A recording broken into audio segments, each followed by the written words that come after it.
আজ তোমাদের আমি কাতলা মাছের আমঝোল করে দেখাবো। দেখো কী কী লাগছে। এই দেখো, প্রথমেই চিনি, তারপর তোমার হলুদ, তারপর একটু সর্ষে, কাশ্মীরি লঙ্কা, নুন আর তোমার গোটা শুকনো লঙ্কা। যেহেতু মাছটা আমি আগে ভেজে রেখে দিয়েছি, খুব অল্প তেল।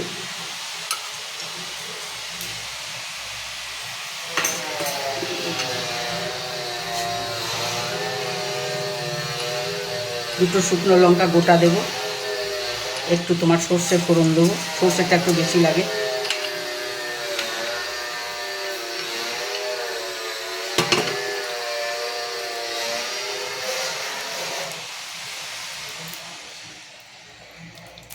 জোরে বলতে হবে, তখন নিচে আবার। কাঁচা আমের কাতলা মাছ দিয়ে আম ঝোল তোমাকে দেখাচ্ছি। দেখো, সর্ষে আর শুকনো লঙ্কা করে নিয়েছি, দুটো চিড়ে দিয়েছি আর দুটো তোমার গোটা দিয়েছি।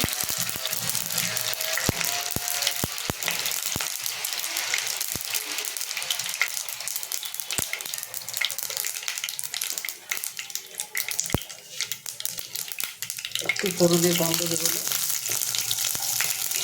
খুব অল্প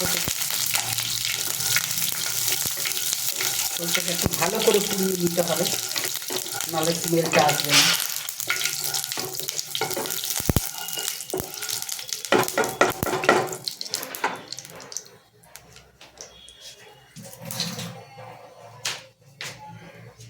দেখো বন্ধুরা, আমি দুটো কাঁচা আম কেটে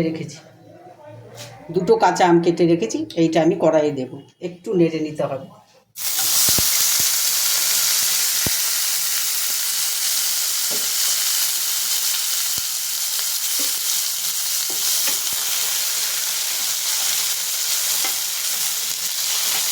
আমটা একটু ভাজতে হবে।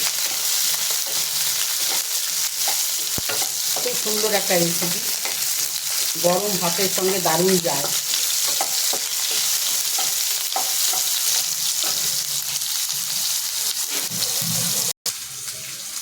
আমি প্রথমে বাটিতে দেখো একটু কাশ্মীরি লঙ্কা গুলে নিলাম, একটু হলুদ নিলাম, আর তোমার নুন নিলাম। এটা গুলে নেব, একটু ভেজে নিতে হবে, আমটা টেস্ট হয়।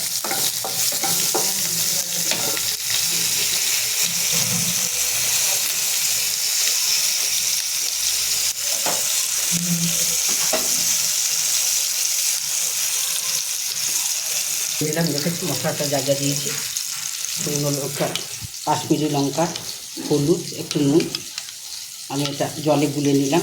জলে গুলে নিলে কি হয়, মানে তোমার ভালো হয়, গুলে যায় ঝোলটা। এটা দিয়ে দিলাম এর মধ্যে। এটা কিন্তু কাশ্মীরি মির্চ, যা ঝাল শুকনো লঙ্কা ফোড়নে হবে।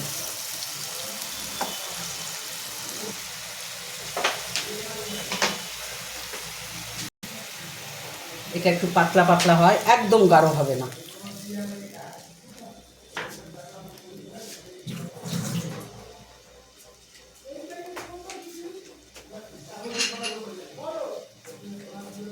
এইবার আমি চিনি দেবো।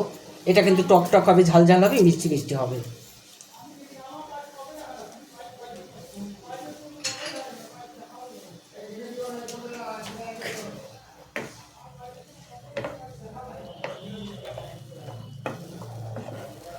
খুব সুন্দর একটা রেসিপি, তোমরা করবে, খুব ভালো লাগবে।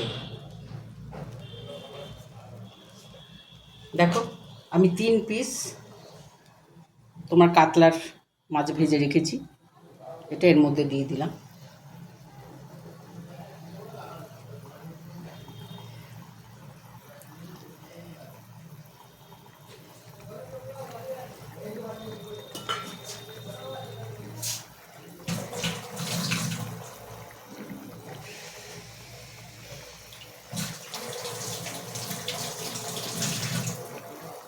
এটা তোমার বেশিক্ষণ লাগে না, 10-15 মিনিটেই রান্নাটা শেষ হয়ে যায়। এটা আমার মা করতেন, আমাদের খুব ভালো লাগতো, মা প্রায় করে দিতেন।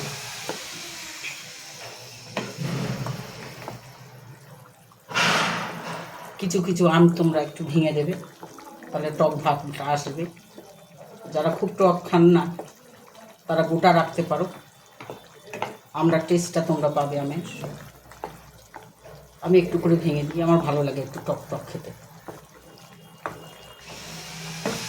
খুব সুন্দর রেসিপি এটা, তোমরা করে দেখবে, দুর্দান্ত লাগে।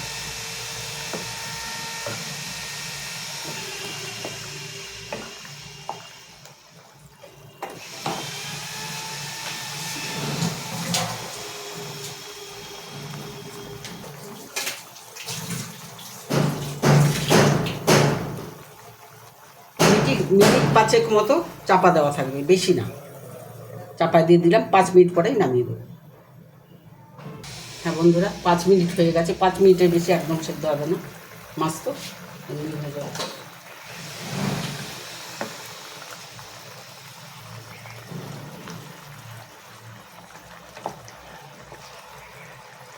তোমরা করে দেখবে, গরম ভাতের সাথে খাবে, আর কিচ্ছু লাগবে না।